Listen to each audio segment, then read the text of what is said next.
네, 오늘 이 시간 함께 나눌 하나님 말씀은 마가복음 12장 28절에서 34절까지에 기록되어 있는 말씀의 내용입니다.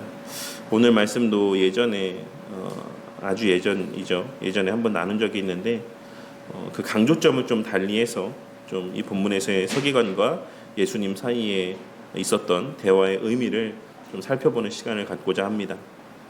우리는 지난 시간에 이제 요한복음의 말씀을 함께 나누었는데 요한복음에서의 요한 사도는 22장 말씀에서 이는 너희로 예수께서 하나님의 아들 그리스도이심을 믿게 하려 함이요 또 믿고 그 이름을 힘입어 생명을 얻게 하려 함이라 라고 말씀하므로 자신의 복음서를 기록한 의도가 무엇인가, 그 목적이 무엇인가를 분명하게 밝혔다라는 사실을 함께 살펴보았습니다.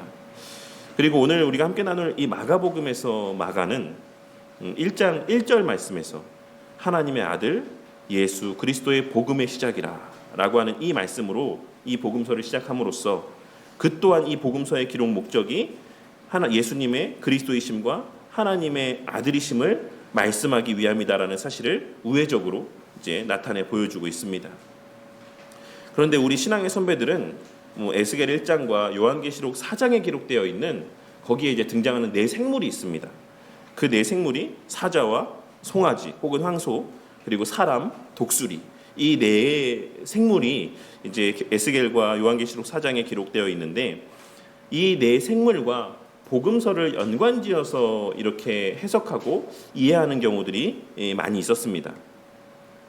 그러한 관점에서 우리 성도님들도 한 번쯤은 다 들어보셨겠지만 마태복음은 이제 사자복음으로 널리 알려져 있고 마가복음은 송아지복음 혹은 황소복음으로 좀 알려져 있고 누가복음은 사람복음 제가 좀 이 표현이 좀 낯설어서 인자복음이라고도 쓰나 이렇게 한번 찾아봤는데 보통 사람복음으로 이렇게 쓰고 마지막에 요한복음은 독수리복음으로 이렇게 이해하는 경우들이 많이 있는 것입니다. 그리고 그런 관점에서 복음서들을 해석하고 또 그런 관점에서 기술되었다라는 전제하에 복음서의 말씀들을 보는 경우들이 많이 있는 것입니다.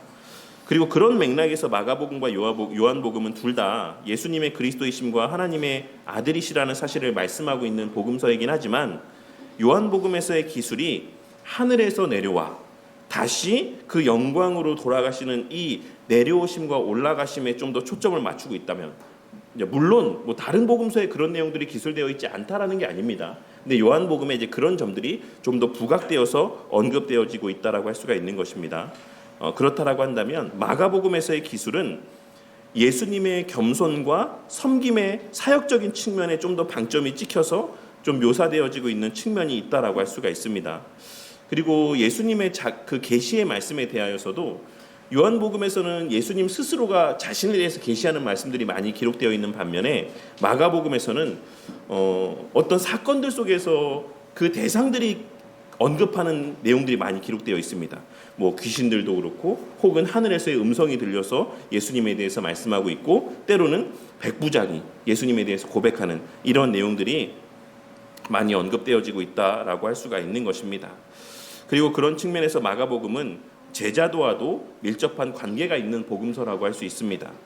그리고 또 한 가지 우리가 마가복음에서 주목해 볼 만한 주제는 하나님의 나라입니다. 하나님 나라라는 표현의 실제적인 언급은 마태복음에서는 물론 이제 천국이라는 표현으로 바뀌어져서 언급되어지고 있긴 하지만 똑같은 맥락에서의 표현이니까 마태복음에서는 30회 이상이 언급되고 있고 누가복음에서는 30회 안팎이 언급되고 있는 것에 비해서 마가복음에서는 14회 혹은 15회 경우에 따라서 이렇게 언급되어 있긴 하지만 이 마가복음은 그렇게 그 빈도수에서는 적게 언급이 되어져 있다라고 할지라도 하나님의 나라에 대해 가장 응집적이고 집중된 방식으로 그 하나님의 나라에 대한 내용들을 기록하고 있는, 묘사하고 있는 복음서라고 할 수가 있습니다. 왜냐하면 이 마가는 마가복음을 기록함에 있어서 복음서의 시작부터 4장의 비유나 8장에서 10장까지의 제자도나 성전 심판에 대한 11장의 내용이나 13장에 기록된 종말에 대한 말씀 이런 내용들에 이르기까지 이 마가복음 전체의 내용을 하나님 나라라고 하는 큰 틀에서 기술하고 있는 것을 우리가 확인할 수 있기 때문에 그렇습니다. 그리고 그러한 내용들을 종합적으로 이러한 내용들을 종합적으로 고려해 봤을 때 마가복음의 핵심은 하나님 나라의 실체가 무엇인지를 말하며 하나님의 나라는 예수 그리스도의 소와 같은 신실한 섬김, 즉 당시의 사람들이 생각하는 것처럼 세상적인 방식, 어떤 힘의 방식, 힘의 논리 이런 것에 의해서 이 땅에 임하게 되는 것이 아닌 예수님의 그 소와 같은 섬김의 방식으로 임하는 것, 그리고 그 극치로서의 십자가 대속의 사역, 십자가에서의 극치의 순종으로 임하게 되는 것이다라는 사실을 말씀하고 있는 것이고, 그 하나님 나라에 속한 자들 또한 그 그리스도와 같이 세상 속에서의 세속적인 힘과 능력과 권세를 추구하는 것이 아닌 예수님이 나타내 보이신 그 본이 되는 모습과 같이 소와 같은 신실한 섬김 가운데 살아간다라는 사실을 말씀하고 있는 것으로 우리는 이 마가복음 전체의 내용을 이해할 수 있는 것입니다. 그리고 그런 관점과 맥락에서 오늘 본문에 등장하는 한 서기관과 예수님 사이의 대화는 하나님 나라에 속한 자들을 향한, 곧 하나님 나라 백성의 언약적 사랑의 윤리에 대한 대헌장과도 같은 말씀이라고 할 수가 있는 것입니다. 이 점을 염두에 두고 오늘 이 시간에는 본문에 언급된 특별한 좀 세 가지의 사실을 중심하여서 이 본문 말씀의 의미를 살펴보는 시간을 갖고자 합니다. 첫째로는 예수님께서 쉐마의 말씀, 신명기 6장 4절에서 5절에 기록된 말씀을 인용하시며 마음을 다하고 목숨을 다하고 뜻을 다하고 힘을 다하여 하나님을 사랑하라고 하신 이 말씀의 의미를 좀 살펴보고, 둘째로는 그 말씀 앞에서 나타내 보인 서기관의 이해와 태도가 이제 변화하면서 이것이 전체 번제와 제물보다 나으니이다라고 고백하고 있는 이 말씀의 의미, 그리고 마지막 셋째로는 예수님께서 그에게 내가 하나님 나라에서 멀지 않다라고 하는 좀 독특한 평가의 말씀을 하고 있으신 이 말씀의 의미를 좀 중심으로 이 시간 하나님 나라를 도래케 하신 우리 예수님께서 그 하나님 나라의 왕으로서 지금 이 순간 그 나라에 속한 자들에게 베푸시는 은혜의 실체가 무엇인지와 그 나라에 속한 자들에게 있어 가장 우선된 가치는 무엇인지를 다시 한번 깨닫고 마음에 새기는 시간이 되기를 바랍니다. 먼저 오늘 본문 말씀을 살펴보기에 앞서서 오늘 본문에 기록된 사건과 다른 복음서들에 기록된 유사한 사건들 사이의 관계를 좀 먼저 간략하게 말씀드리자면, 오늘 본문 말씀에서의 사건은 요즘에 성경책들이 다 잘 나와 있으니까 이 본문 사건 그 위에 소제목이 붙어 있는 경우들도 있고, 그 소제목 밑에 동일한 이 말씀이 어디에 또 기록되어 있는지 그 병행 구절들도 같이 기록되어 있는 성경들이 있을 거라고 생각합니다. 그 내용들을 보시면 이 사건이 마태복음에도 기록되어 있고 누가복음에도 기록이 되어 있다라고 이렇게 기록되어 있는 내용을 보실 수 있을 거라고 생각합니다. 하지만 오늘 말씀에 기록된 예수님과 서기관 사이의 대화는 마태복음의 기록과는 동일한 사건이라고 볼 수 있지만 누가복음과는 별개의 사건입니다. 그러니까 동일한 대화에 비슷한 유사한 대화의 내용들이 나뉘어지긴 했지만 누가복음에서의 대화는 다른 시기, 다른 때에 있었던 사건인 것이고, 마태복음에서의 기록과는 동일한 사건으로 볼 수 있는 사건이다라는 것입니다. 그리고 마태복음에서의 율법사라는 표현과 그 대화의 내용이 오늘 말씀에서의 서기관이라는 표현과 대화의 내용의 묘사와 조금 차이를 나타내 보이는 것은 예전에도 말씀드렸던 것처럼 복음서마다의 강조하고자 하는 강조점이 다르기 때문에 발생하는 차이들이라고 할 수가 있습니다. 마태는 이 대화의 사건을 통해서 예수님의 왕적인 권위를 확증하는 데 강조점을 두었다라고 한다면, 마가는 이 대화의 사건에서 하나님 나라 백성의 합당한 모습, 그리고 예수님을 통해 변화되는 하나님 나라 백성의 정체성을 드러내 보여주는데 좀 더 강조점을 두고 있다라고 할 수 있습니다. 그리고 그러한 강조점의 차이가 동일한 사건을 똑같이 보고 똑같이 경험하고 똑같이 묘사하는 것임에도 불구하고 이러한 기록상에서의 여러 가지 차이들을 만들어내고 있는 것이다라고 할 수 있는 것입니다. 그럼 이제 본문의 말씀을 본격적으로 좀 살펴보자면, 오늘 말씀은 한 서기관이 예수님께 나와서 묻는 장면으로 이 대화의 내용, 이 장면이 시작되고 있는 것을 확인할 수 있습니다. 본문에서 서기관이 건넸던 질문은 본문에서 기록된 바와 같이 모든 계명 중에 첫째가 무엇입니까? 라는 질문이었는데, 여기서 첫째라고 번역되어 있는 표현은 단순히 순서상의 첫째를 의미하는 것이 아니라 가장 중요한, 최고의, 근본적인 이라는 의미를 담고 있는 표현이라고 할 수 있습니다. 이는 으뜸이 되다라는 헬라어 표현과 같은 어근을 사용하는 표현인데, 이와 동일한 표현들이 골로새서 1장 18절에서 예수님께서 만물의 으뜸이 되려 하심이라 라고 할 때 그때 으뜸이라고 번역된 표현과 동일한 어근에서의 파생된 표현이라고 할 수가 있는 것입니다. 그리고 이 서기관이 이런 질문을 건넨 것에는 당시에 유대인들 사이에 보편적으로 퍼져 있었던 하나의 논쟁들이 그 이면에 자리하고 있었는데, 당시 유대인들에게는 총 613개의 세부적인 율법들이 있었습니다. 몇 개요? 613개. 그래서 무엇을 하고 무엇을 하지 말아야 될지 아주 세세한 613개의 그들이 지켜야 될 계명의 말씀들이 있었는데, 이 613이라는 숫자는 어디서 비롯된 수냐면 당시 사람들이 갖고 있었던 사람의 몸의 지체, 뭐 눈이라든지 손이라든지 뭐 또 안에 장기, 심장이라든지 뭐 폐라든지 이런 모든 사람의 장기의 수가 몇 개라고 생각하고 있었냐면 248개라고 생각하고 있었습니다.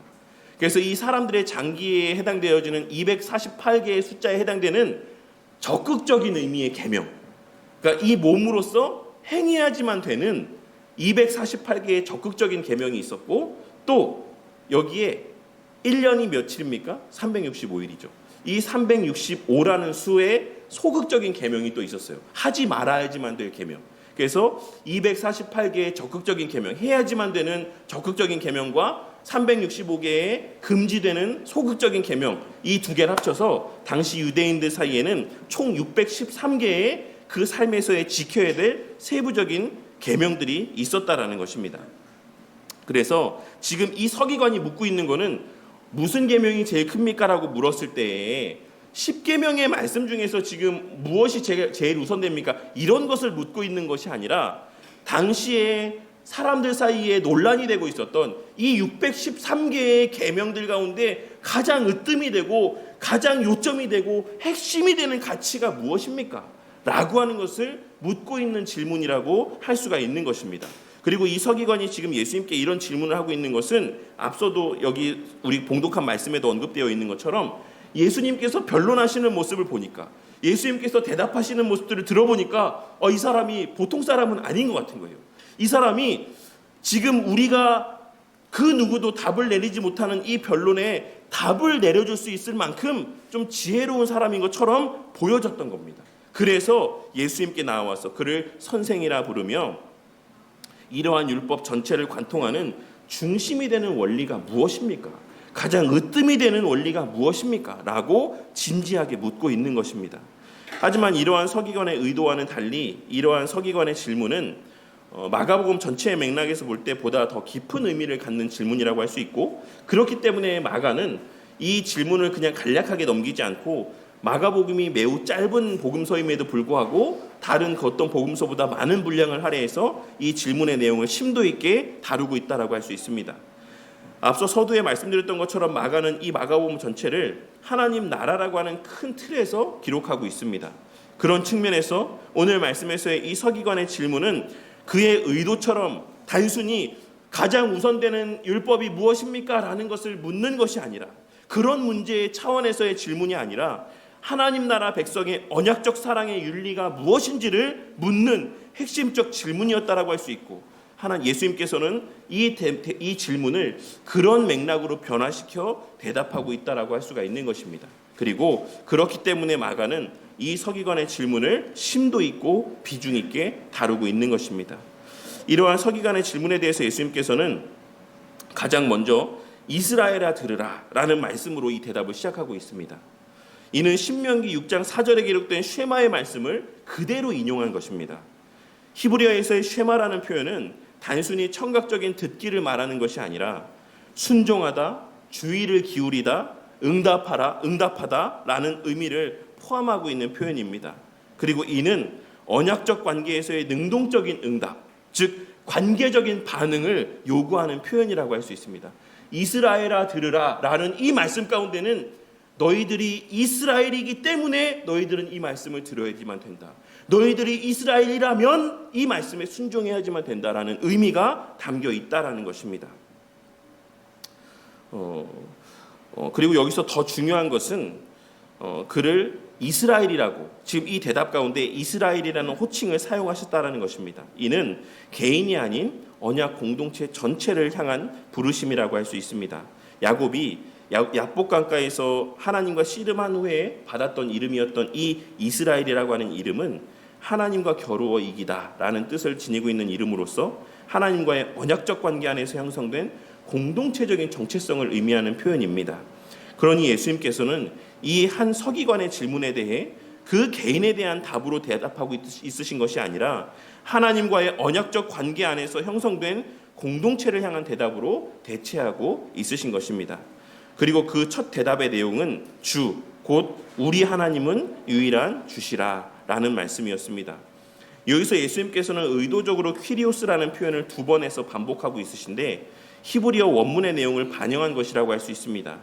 그리고 이는 여호와 하나님의 절대적인 주권과 유일성을 강조합니다. 그리고 무엇보다 본문에서 말하고 있는 유일하다라고 하는 이 표현은 단순한 수적인 개념의 표현이 아닙니다.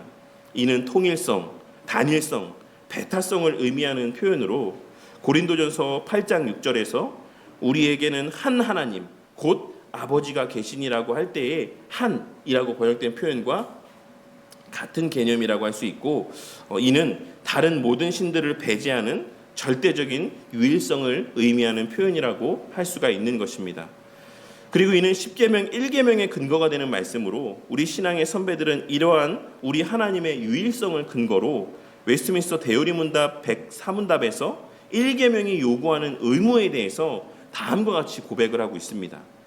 하나님만이 참 하나님이신 것과 우리의 하나님이신 것을 알고 인정하는 것이며 그만을 생각하고 그만을 묵상하고 그만을 기억하고 그만을 높이고 그만을 공경하고 그만을 숭앙하고 그만을 좋아하고 그만을 사랑하고 그만을 사모하고 그만을 경외함으로써 그를 합당하게 예배하고 영화롭게 하라는 것이며 또 그를 믿고 신뢰하고 소망하고 기뻐하고 즐거워할 것과 그에게 열심을 가질 것과 그를 부를 것과 모든 찬송과 감사를 드릴 것과 전인이 전적으로 그에게 순종하고 복종할 것과 그를 기쁘시게 하기 위하여 범사에 조심할 것과 만일 무슨 일에든지 그를 노엽게 하면 슬퍼할 것과 겸손히 그와 동행하라는 것입니다.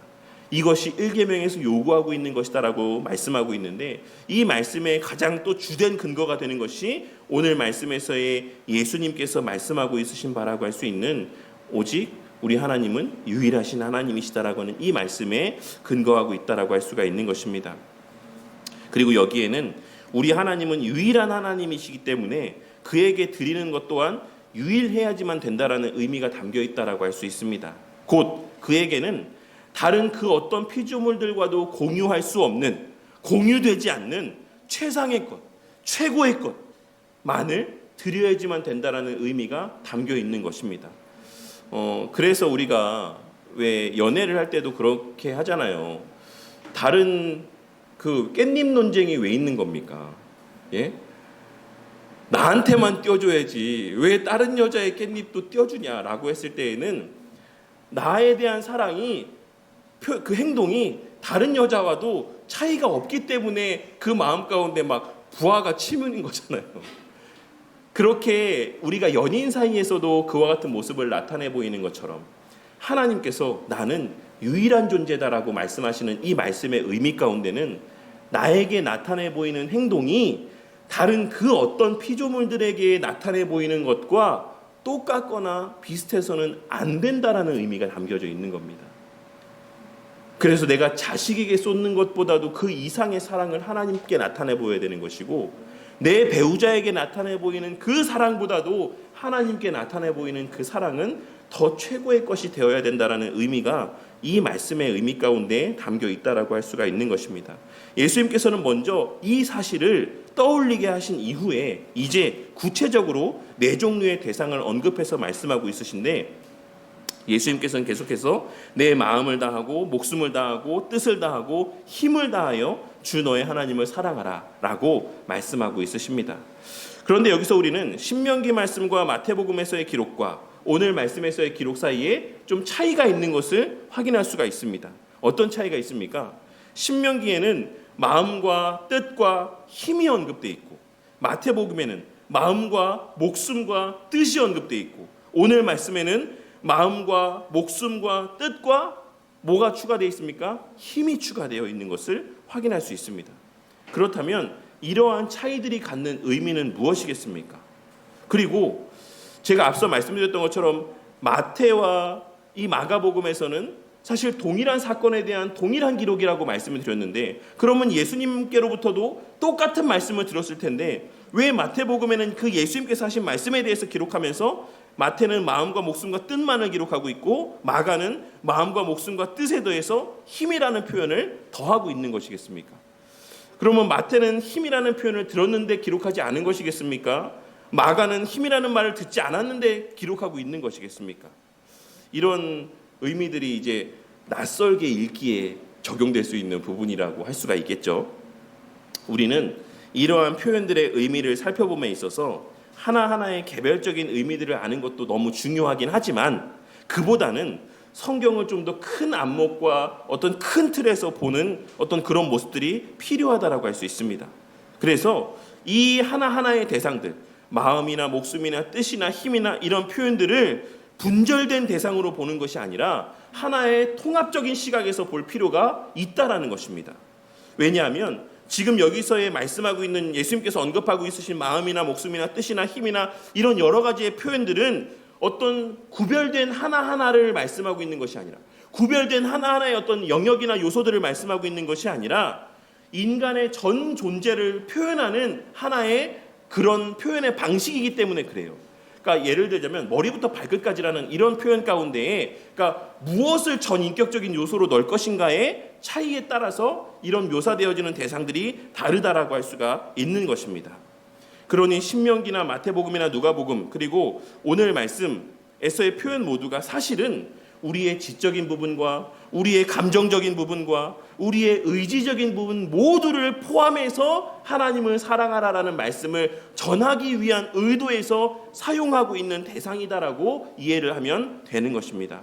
그리고 더 나아가 신명기 6장 5절의 히브리어 원문의 말씀과 마태복음 말씀에는 이 말씀의 순서가 마가복음과는 좀 다르게 기록되어 있는데 예수님께서 인용하신 신명기 6장 5절의 말씀 그 원문의 표현대로 이 말씀을 다시 번역하자면 무엇이라고 기록되어 있냐면 너는 주 너의 하나님을 사랑하라. 너의 온 마음으로, 너의 온 목숨으로, 너의 온 뜻으로 이렇게 기록되어 있습니다. 마태복음에는 주 너의 하나님을 사랑하라. 너의 마음을 다하여, 너의 뜻을 다하여, 너의 힘을 다하여. 그러니 사실 예수님의 이 말씀, 신명기 말씀에서의 강조점은 그 방식에 있는 것이 아니라 어떤 영역에서의 어떤 구체적인 어떤 그런 방식이나 내용에 있는 것이 아니라 하나님을 사랑하는 것 그 자체의 방점이 맞추어져 있고 거기에 강조점이 있다라는 사실을 우리는 원문의 표현을 통해 확인할 수가 있는 것입니다.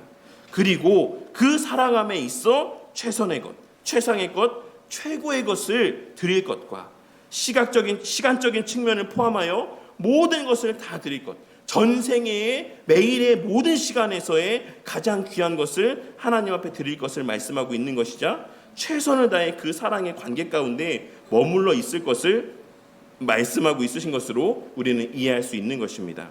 그 가운데 특별히 마가복음에서 마태복음과 달리 힘으로 번역된 표현을 덧붙이고 있는 것은 마태와 마가가 들은 것이 다르거나 누군가가 생략했거나 누군가가 무엇을 첨부했기 때문이 아닌 이 마가복음이 강조하고 있는 바가 행함에 있기 때문이라고 할 수 있습니다. 무슨 말이냐면 예수님께서는 이 말씀을 어떤 언어로 말씀하셨을까요? 지금 이 말씀이 헬라어로 기록이 되어 있긴 합니다. 근데 이 말씀은 누구와 누구 사이의 대화였습니까? 예수님과 서기관, 율법사와의 대화였습니다. 그럼 히브리인인 그 서기관과 히브리 사람인 예수님 사이의 대화는 어떤 언어로 이루어졌겠습니까? 대다수의 학자는 아람어로 이루어졌을 거라고 생각합니다. 그 당시에 히브리어는 되게 제의적인 어떤 제한된 상황 속에서만 쓰여졌고 일상의 삶의 시간들 속에서는 대부분 모든 사람들은 다 아람어로 대화를 주고받았습니다. 그래서 오늘 말씀에서도 예수님께서는 아마도 이 서기관과 아람어로 대화를 나누었을 것이다 라고 보는 것이 보편적인 견해입니다. 그렇기 때문에 이 아람어로서의 예수님의 말씀을 헬라어로 이제 번역하는 과정 속에서 마가는 그 아람어의 의미가 담고 있는 부분들 가운데 이 힘이라는 부분을 별도로 하나 구분지어서 표현하고 있는 겁니다. 그러니까 예수님께서 말씀하신 그 아람어의 말씀의 의미 가운데에는 힘이라는 의미도 담겨 있고 이 나머지 의미들도 담겨 있지만 마태는 그것을 구분하지 않았던 거고 마가는 그것을 구분해서 기록했다라고 할 수가 있는 것입니다. 그리고 그 이유는 마가복음에서의 마가의 강조점이 행동하는 사랑을 나타내 보여주기 위한 강조점이 있기 때문에 참된 사랑은 반드시 구체적인 행동으로 나타나야 된다는 사실을 강조하기 위해서 이 내용을 별도로 힘이라고 따로 구별해서 표기하고 있는 것으로 우리는 이해할 수 있는 것입니다. 그리고 이어서 예수님께서는 둘째는 이것이니 라고 말씀하시며 다른 말씀을 이어가고 있으신데 여기서 둘째라고 번역된 헬라어의 표현은 순서상의 두 번째를 말씀하고 있는 것이 아니라 그 다음으로 중요한 이라는 의미입니다. 그리고 이를 앞서 으뜸이라는 의미와 어울리는 표현으로 다시 번역하자면 버금가는 이라는 의미로 우리는 이 문장을 다시 한번 표현할 수가 있습니다. 서기관은 예수님께서는 버금가는 것은 이것이니 라는 표현을 말씀하고 있는 것입니다. 그런데 예수님께서는 이 말씀을 하시면서 의도적으로 첫째 계명에 대한 말씀과 동일한 이것이라는 표현을 사용하시므로 이 둘째 계명이 첫째 계명과 아주 밀접한 연관이 있다는 사실과 또 첫째 계명 못지않은 동일한 귀함, 가치, 중요성을 지닌다라는 사실을 말씀하여 주고 있으십니다. 이를 통해 예수님께서는 첫째 계명, 하나님 사랑하는 것이 가장 중요하고 우선된 것이긴 하지만 둘째 계명 또한 첫째 계명과의 밀접한 관계 속에서 동일하게 중요한 계명이고 동일하게 가치가 있는 계명이다라는 사실을 말씀하여 주고 있으신 것입니다. 여기서 이웃이라고 번역된 표현은 히브리어로 해당되면 레아라는 표현인데 이는 단순히 옆집에 살거나 가까운 데 사는 어떤 이웃사촌의 개념을 의미하는 표현이 아니라 동료, 친구 혹은 공동체의 구성원 등을 의미하는 표현으로 심리적인 정서적인 가까움과 어떠한 동일한 카테고리를 공유하는 공동체를 의미하는 표현이라고 할 수 있습니다. 본래 레위기 19장 18절 말씀에서의 맥락에서의 이웃, 내 이웃을 내 몸과 같이 살아가라는 말씀에서의 그 말씀의 의미는 내 백성의 자손만을 의미하는 표현이었지만 혈통적인 이스라엘 백성들만에 국한되어지는 말씀이었지만 예수님께서는 지금 이 말씀을 통하여서 그러한 혈통적인 제한적인 이웃의 개념을 보편적인 이웃의 개념으로 확장하고 있으신 것입니다. 그리고 이어지는 내 자신과 같이라는 표현은 단순한 비교의 의미가 아니라 그러니까 너 자신을 사랑하는 것 정도로 그렇게 사랑해 라는 것을 말씀하고 있는 것이 아니라 완전히 동일한 정도로 완전히 같은 방식으로라는 의미입니다. 너 자신에게 행하는 그것과 똑같은 방식으로 이웃을 사랑해. 너 자신을 여기는 그 인식의 모습과 똑같은 정도로 다른 사람을 생각해 라고 하는 의미를 지니고 있는 말씀을 하고 있으신 것입니다. 예수님께서는 이를 통해 자기 사랑의 자연스러움과 동일한 수준, 똑같은 수준의 이웃사랑을 요구하고 있으신 것이며 이는 더 나아가서 자신과 이웃을 동일하게 여길 것, 즉 한 몸처럼 여길 것에 대한 말씀을 하고 있으신 것이라고 할 수가 있는 것입니다. 그리고 이것이 바로 둘째 계명의 핵심이라고 할 수가 있는 것입니다. 예수님께서 이 두 계명이 가장 큰 계명이라고 말씀하시자 놀랍게도 서기관은 예수님의 이러한 가르침에 동의하는 반응을 나타내 보입니다. 32절 말씀에서 서기관이 고백하고 있는 참인이다 라고 하는 표현은 단순한 사실에 대한 동의나 동조가 아니라 궁극적인 실제 하나님의 진리에 대한 인정함의 의미를 지니고 있습니다. 이는 지금 이 서기관의 깨달음이 단순히 선생님 말씀이 옳은 것 같습니다, 맞는 것 같습니다, 해석이 맞는 것 같습니다 라는 것을 인정하고 있는 것이 아니라 이를 하나님의 신적인 계시의 말씀으로 인정하고 있다는 사실을 나타내 보여주고 있는 것입니다.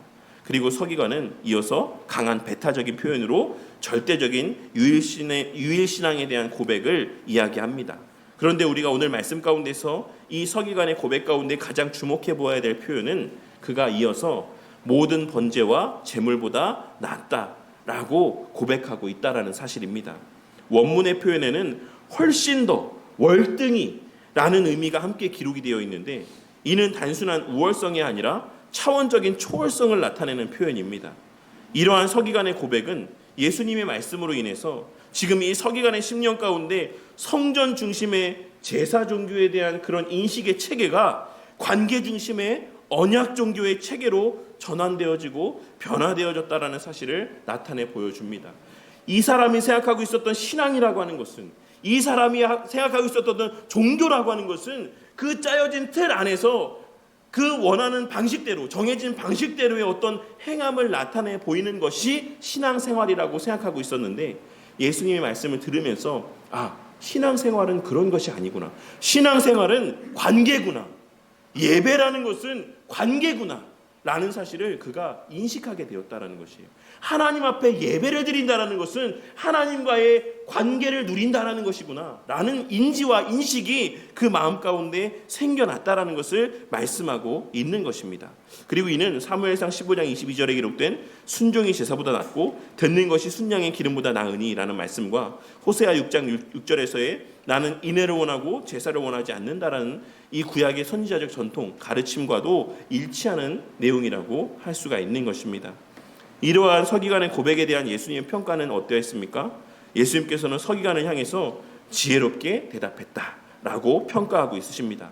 본문에서의 지혜라고 번역된 표현은 문자적으로는 지성을 갖다라는 합성어의 표현인데, 그가 지혜 있게 대답했다라는 것은 그가 분별력 있게 대답했다, 그가 통찰력 있게 대답했다라고 말씀하고 있으신 것이라고 할 수 있습니다. 그리고 이는 그의 단순한 어떤 지적인 이해를 넘어선 영적인 통찰을 인정하는 표현이라고 할 수가 있는 것입니다. 그리고 나서 이어서 내가 하나님 나라에서 멀지 않다라고 하는 좀 다소 특이해 보이는 말씀을 하고 있으신데, 여기서 멀다라고 번역되어 있는 표현은 물리적인 거리가 아니라 영적인 상태의 근접성을 나타내는 표현이라고 할 수 있습니다. 하나님의 나라는 앞서 서두에도 말씀드렸던 것처럼 마가복음의 핵심 주제 가운데 하나입니다. 그런데 예수님께서는 마가복음 1장 15절 말씀에서는 하나님의 나라가 가까이 왔다, 혹은 이미 임했다 라고 이렇게 말씀하시지만, 오늘 말씀에서의 서기관을 향한 말씀을 통해서는 그 나라의 개인적 진입에는 아직 거리가 있다 라고 말씀하여 주고 있는 것을 알 수 있습니다. 하나님의 나라가 가까이 왔고 임하였지만 그 나라에 들어가는 것까지는 아직의 간극이 있다라는 사실을 말씀하여 주고 있는 것입니다. 그러니까 이 말씀의 의미를 아시겠습니까? 예수님께서 임함으로 말미암아 하나님 나라가 이 땅에 임하게 되었지만 아직 십자가 대속의 사역이 성취되지 아니한 시점, 그리고 성령 하나님이 이 땅에 임하시지 않은 시점, 그리하여 성도들 가운데 내주하지 아니하신 그 시점 가운데는 그것이 가깝지만 완전히 들어간 상태는 아니다라는 사실을 말씀하여 주고 있는 것이다라고 할 수가 있는 것입니다. 하지만 그럼에도 불구하고 예수님께서 이런 말씀의 표현을 독특하게 사용하고 있으신 것은 그 하나님 나라에 합당한 자들의 삶의 태도와 그 정체성에 대한 인식의 모습이 이와 같다라는 사실을 말씀하여 주시기 위함입니다. 그가 비록 하나님 나라에 아직 완전하게 들어온 것은 아니지만 그의 말하는 것, 그의 인지하는 방식, 그의 고백하는 내용들, 이런 모습들, 그의 정체성에 대한 인식과 하나님에 대한 그 예배에 대한 그의 인식의 이러한 모습들이 하나님 나라에 합당한 사람들의 모습이다라는 사실을 나타내 보여주기 위해서 예수님께서 이런 독특한 표현, 내가 하나님 나라에서 멀지 않다라는 표현을 사용하고 있으신 것이다라고 할 수 있는 것입니다. 그리고 이어지는 그 후에 감히 묻는 자가 없다라는 말씀은 예수님의 이러한 말씀이 이러한 모든 논쟁을 종결시키는 신적 권위, 결정적 권위를 갖고 있었다는 사실을 나타내 보여줍니다.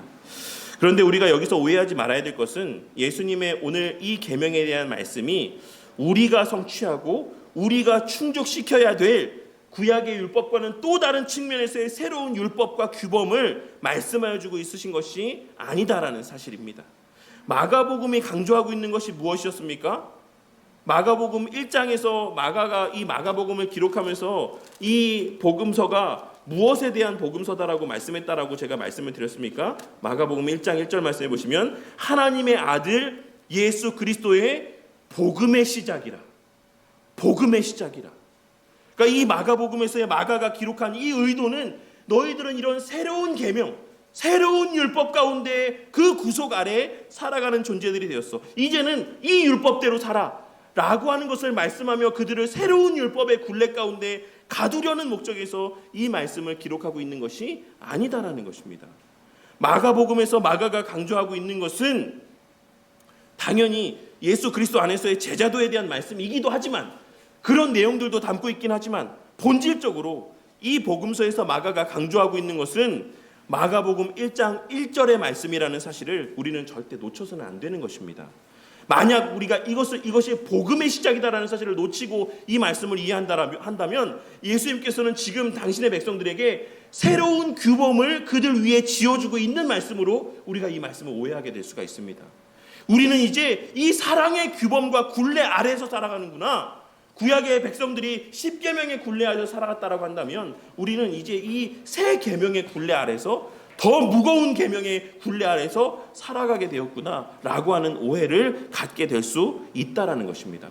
그리고 그러한 모습들이 오늘날 많은 교회에서의 소위 개혁주의를 추구한다 하면서 율법주의적인, 그리고 또 이영 목사님 말에 빌리자면 복음을 율법적으로 전하는 이런 모습으로 나타나는 것을 우리는 확인할 수가 있는 것입니다. 하지만 이 마가복음은 본질적으로 하나님의 아들 예수 그리스도의 복음을 담고 있는 말씀입니다.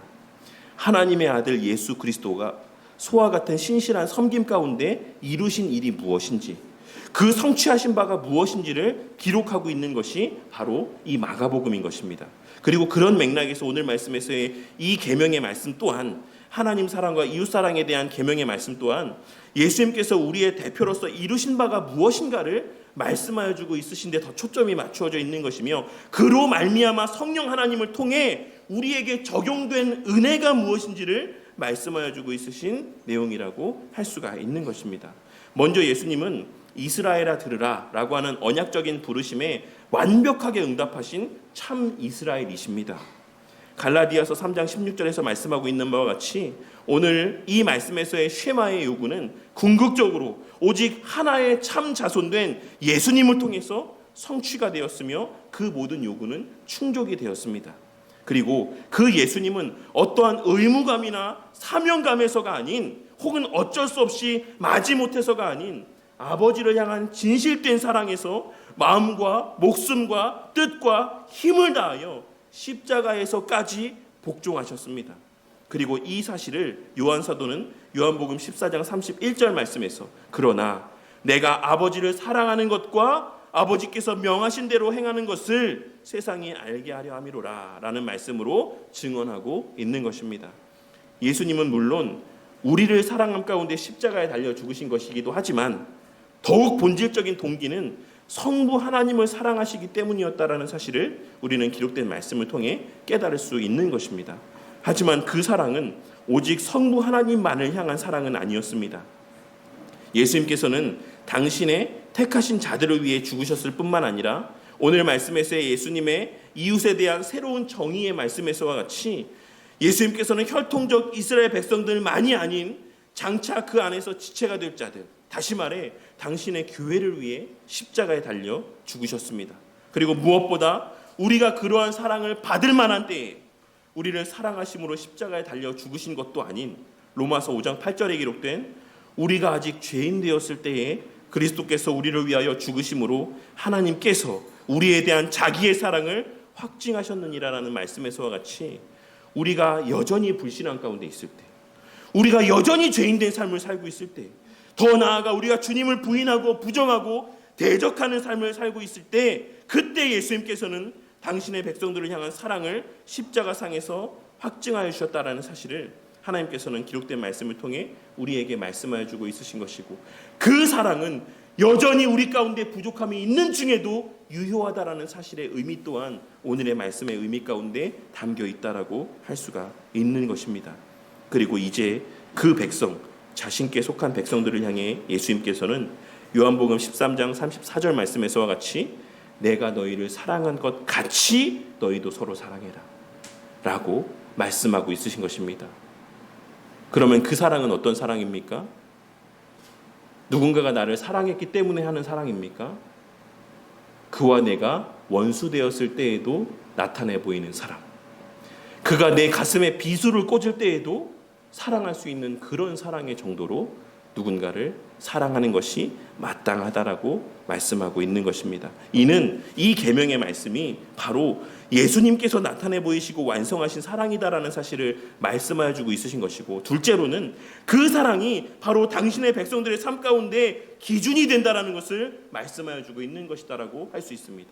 내가 이 정도 사랑했으니까 전혀 사랑하지 않은 사람보단 낫지, 내가 그래도 적어도 이 정도 안에서는 사랑이라는 모습을 나타내 보였으니까 그 정도면 나는 그래도 괜찮은 신앙의 삶을 살고 있는 것이지 라고 생각하지 말 것을 또한 말씀하고 있는 것이다라고도 할 수가 있는 것입니다. 왜냐하면 예수님이 요구하신 그 사랑의 정도는 예수님께서 나타내 보이신 사랑의 정도이기 때문에 그렇습니다. 예수님께서는 이 말씀을 통하여서 나와 정확히 같은 방식으로 동일한 정도로 서로 사랑하라 말씀하시므로, 이제 우리가 그리스도 안에서 그러한 그리스도의 사랑을 표준으로 삼아 서로 사랑하는 삶을 살아야지만 되는 존재들이 되었다라는 사실뿐만 아니라, 그리스도께서 이미 이루신 그 사랑의 성취로 말미암아 그러한 삶을 살 수 있는 존재들이 그리스도 안에서 되었다라는 사실을 상기시켜주고 있으신 것입니다. 그렇다면 오늘날 살아가는 우리, 이 말씀을 듣는 우리는 오늘 말씀 가운데 어떠한 깨달음이 있어야지만 되겠습니까?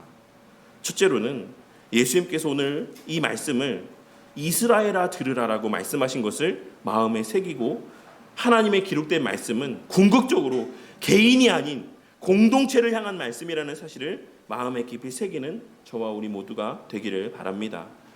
예수님께서 참 이스라엘로 율법의 모든 요구를 충족하시고 이스라엘의 모든 죄악을 대신 짊어지신 것처럼, 예수님으로 말미암는 모든 은혜 또한 그 참 그리스도 안에서, 참 이스라엘 안에서 당신께 속한 자들에게 누려지고 만끽되어지는 것이고, 그것은 은혜의 방편 중에 가장 우선된 방편이라 할 수 있는 말씀의 은혜 또한 마찬가지라고 할 수 있습니다.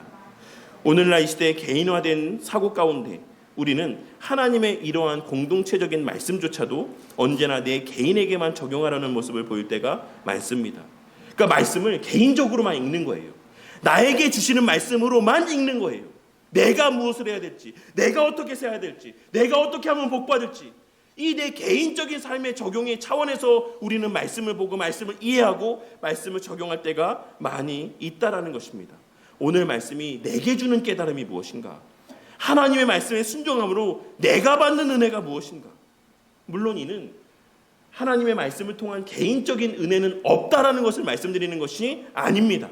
하지만 기본적으로 하나님의 말씀은 이스라엘을 향한 말씀이라는 사실을 오늘 말씀을 통해 다시 한번 깨닫게 되는 은혜가 있으시기를 바랍니다. 하나님의 모든 말씀은 공동체, 교회를 향한 말씀입니다. 구약에는 그것이 이스라엘을 향한 말씀으로 선포되었고, 신약 시대에는 교회를 향한 말씀으로 선포되어지고 있는 것입니다. 그렇게 오늘 말씀에서의 사랑과 관계된 말씀도 내 개인이 하나님을 사랑하고 내 개인이 누군가를 사랑하라는 것에 대한 말씀이 아니라, 그리고 그로 말미암아 내 개인이 복을 받고 내 개인이 기쁨과 감사의 삶을 사는 것에 대한 말씀이 아니라, 이스라엘아 들으라 라고 말씀하셨던 것처럼 1차적으로는 오늘날 영적 이스라엘 백성들이라고 할 수 있는 교회 공동체를 향한 하나님을 사랑하고 이웃을 사랑할 것에 대한 말씀이라는 사실을 우리는 오늘 말씀을 통해 발견하고 깨달을 수 있어야지만 되는 것입니다. 그렇다면 교회 공동체가 하나님을 사랑한다는 것은 어떤 의미입니까? 내가 하나님을 사랑하는 것은 어느 정도 좀 이해가 되는데, 교회 공동체가 하나님을 사랑한다는 것은 어떤 의미입니까? 그것은 공동체적 하나됨의 관계 속에서 하나님을 사랑한다는 것을 의미하고, 공동체적 한몸됨의 관계 속에서 예배를 드린다는 것을 의미하고, 모두가 다 동일한 신앙 고백의 기초 위에서 교회 공동체에 속하여 교회를 세워간다는 것을 의미합니다. 늘 말씀드리지만 저는 우리 교회가 경쟁의 관계 속에서 자라가고 세워져 가게 되기를 바라지 않습니다. 물론 저도 인간이기 때문에 그런 방식들을 통해서 교회를 양적으로 키워가는 목사님들의 모습을 보면 그런 모습에 혹할 때도 있습니다. 누구는 얼마 헌금을 했습니다. 어떤 권사님이 이번 주에 감사 헌금을 이만큼 했습니다.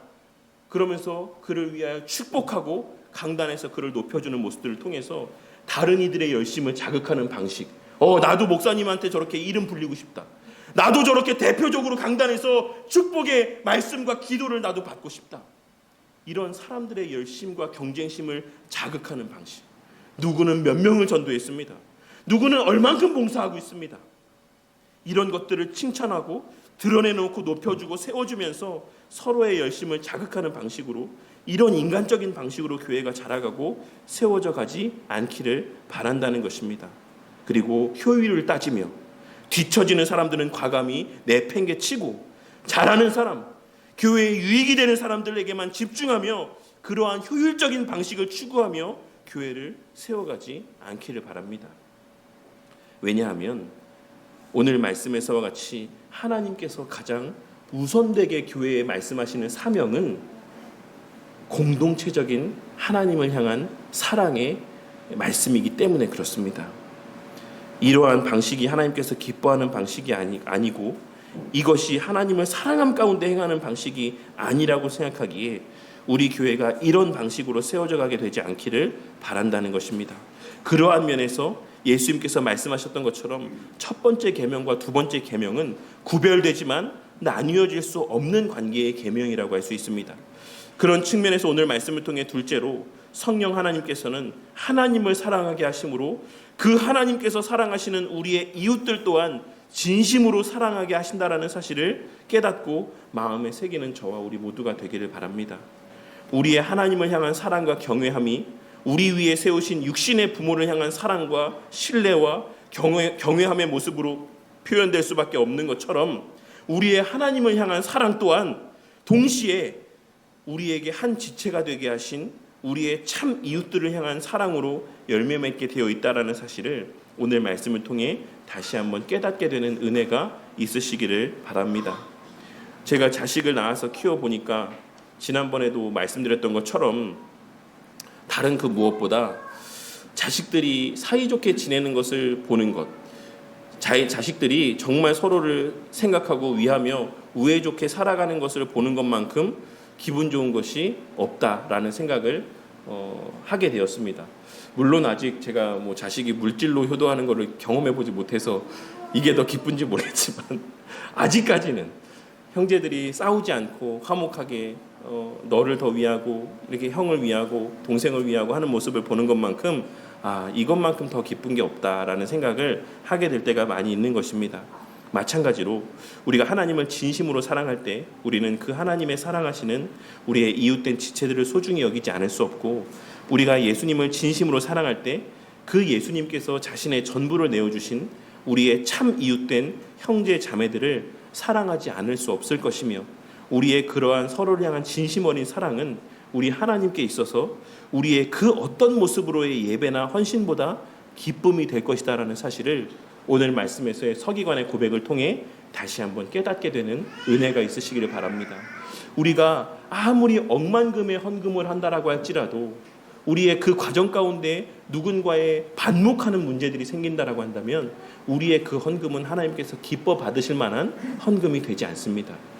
우리가 아무리 열심을 다해 교회에 헌신하고 봉사한다라고 할지라도 그 과정에서의 누군가의 마음을 상하게 하고 누군가를 심력해 하고 누군가를 걸려 넘어지게 한다라고 하면 그 수많은 헌신과 봉사는 하나님 앞에 기쁨이 되는 봉사일 수 없다. 그리고 우리가 아무리 1년 365일 52주 빠지지 않고 모든 예배 가운데 참석한다라고 할지라도 우리의 마음 가운데 어떤 형제를 향한 미움과 원망과 비난과 질투와 그러한 마음들이 우리 마음 가운데 자리하고 있다라고 한다면 그 예배는 하나님께서 기뻐 받으시는 예배가 될 수 없다라는 사실을 우리는 오늘 말씀을 통해 발견하고 깨달을 수 있어야지만 된다라는 것입니다. 오늘 말씀을 통하여서 예수님께서 행하신 바가 무엇이고 그 안에서 우리가 행해야 될 바가 무엇인지를 다시 한번 깨닫고 마음에 새기는 저와 우리 모두가 되기를 바랍니다. 교회의 최우선의 사명은 하나님을 사랑하는 것입니다. 그리고 하나님께서 내게 붙여주신 이웃들을 내 자신과 동일시 여기며 사랑하는 것입니다. 이 말씀은 어느 특정한 누군가에게만 주신 말씀이 아니라 온 이스라엘을 향해 주신 말씀, 주의 몸된 교회에 속한 그 누구를 또 예외 없이 하나님께서 하신 말씀이라는 사실을 반드시 깨닫고 마음에 새기는 저와 우리 모두가 되기를 바랍니다. 하나님의 나라는 오늘날의 많은 사람들이 생각하는 것처럼 소위 헌금 많이 하는 몇 사람들만의 나라도 아니고, 공예회에 빠지지 않고 매일같이 말씀 보고 기도하며 모든 교회 생활 가운데 열심을 내는 사람들만의 나라도 아니며, 많은 모습으로 봉사하는 사람들만의 나라도 아닌 진심으로 하나님을 사랑하고 실제적인 행함으로 이웃을 사랑하는 자들의 나라인 것을 오늘 말씀을 통해 다시 한번 깨닫게 되는 은혜가 있기를 바랍니다. 그리고 지금 이 순간에도 우리 예수님께서는 당신께 속한 자들로 하여금 자신이 그러하신 것처럼 예수님이 우리를 사랑하신 것처럼 우리도 서로 사랑하며 살게 하시기 위해 일하고 계시고 중보하고 계신다라는 사실을 명심하시기를 바랍니다. 그리하여 우리의 그 모든 공교회적인 교회 중심의 하나님을 사랑하고 이웃을 사랑하는 삶을 통하여서 하나님의 나라가 이 땅에 임했다라는 사실. 비록 오늘 말씀의 서기관은 그 나라에 들어가지 아니하고 가까이 머물러 있던 정도였지만 오늘날 이 시대를 살아가는 우리는 이제 그리스도 안에서 그 하나님 나라에 속하여 예수님과 같이 그러한 사랑을 행하며 나타내 보이는 삶을 살 수 있는 자들이 되었다라는 사실을 기억하고 그 은혜를 누리고 만끽하며 이 땅의 하나님 나라의 임재를 그러한 사랑을 통해 드러내고 증거하는 삶을 살아가는 저와 우리 모두가 되기를 주님의 이름으로 간절히 축원합니다.